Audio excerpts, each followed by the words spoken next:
Today we're going to discuss how we can reimagine the future. Welcome, and this discussion will be to trigger our minds. Subscribe, click the button, and enjoy the discussion. We must reimagine the future.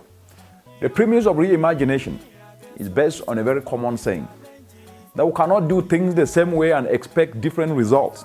It's as simple as that. We urgently need to reimagine and build an enterprising Africa.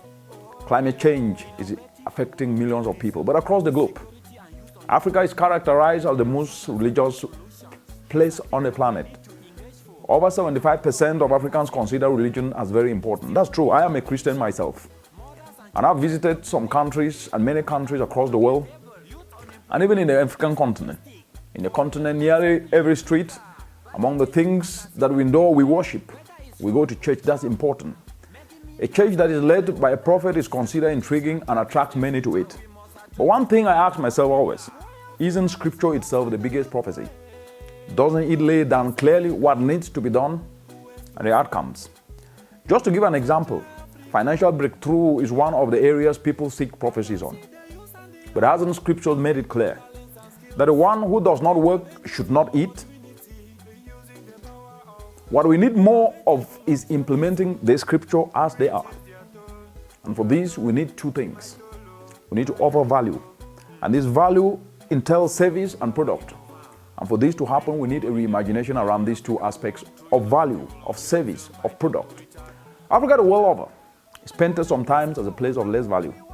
That is the mainstream narrative. And the reason is because sometimes we do not offer anything remarkable of value to what we produce. We export raw materials. Nearly everything of value that we use in a continent sometimes is imported. These are facts I'm stating here. I'm not here to rip up emotions. The benevolence of earth is sometimes the talk of Africa. We never ask ourselves, those who give us things, who give things to them. The bottom line, therefore, is this. Each of us should aspire to be of service by devising solutions that impact many lives beyond our immediate family. Not only benefiting ourselves, sometimes we become too individualistic. And as you aspire to do so, you will realize that you need to create a product and market it as a solution to an on-demand challenge. And as you create this product, you will unlock opportunities for many others. Through such a product, you create value by solving problems. Under the changing climate today, we must be able to become valuable, to retool our skills. Let us therefore from today resolve to look at challenges as opportunities to be of value through devising solutions to the said challenges. Complaining is not value. Let us remember that just as no other civilization across the entire world was built by complaining, Africa's development will not be different under the changing climate. The continent needs us to be of value by applying ourselves to enterprise actions that devise solutions to the continent challenges under the changing climate. This is the foundation of enterprising Africa.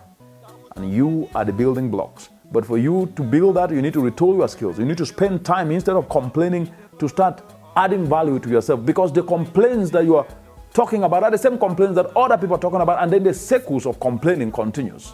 That's not right. I'll continuously keep debunking this mentality of complaining. And people will say, so it means I cannot complain? Please complain as you act.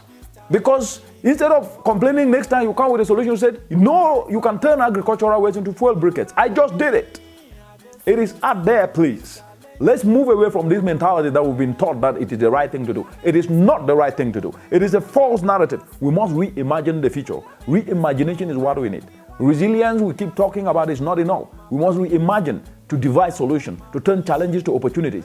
That's how we create wealth. That's how we create jobs for our youth. That's how we build climate resilience for our mothers in communities. That's how we devise solutions that can be impactful to ensure that no one goes to bed hungry, to ensure that no mother chokes because of indoor pollution because she's depending on charcoal. And that can only happen when we reimagine solutions. Thank you. I see you, all these certificates in their hands waiting